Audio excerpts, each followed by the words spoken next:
ஒரு தனியார் தொலைக்காட்சியில விவாத நிகழ்ச்சி. அதுல ஒரு சகோதரி தழுதழுத்த குரலோடும் கண்கள கண்ணீரோடும் அந்த சகோதரி பேசுறாங்க. என்னோட கணவர் என்னை விட்டு பிரிஞ்சு போயிட்டார். என்னோட ரேஷன் கார்டுல இருந்து ஐடி ப்ரூஃப் எல்லாத்தையும் எடுத்துட்டு போயிட்டார். குடும்ப தலைவர் அவர் பேர் இருக்கும், நம்பர் அவரோட தான் இருக்கும். புது கார்டு வாங்கணும்னா டைவர்ஸ் வாங்கி இருக்கணும்.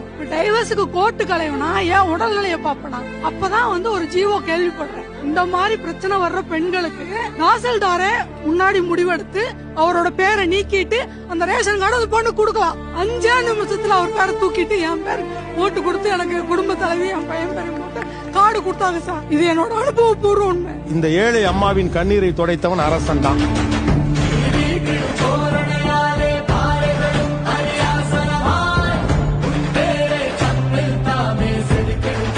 இப்படி ஏழைகளின் கண்ணீரை துடைச்சு அவங்களோட முகங்கள சிரிப்பு வரவேற்கிறது தான் இந்த முத்துவேல் கருணாநிதி ஸ்டாலினுடைய ஊக்கமாக நான் எடுத்துக்கிறேன்.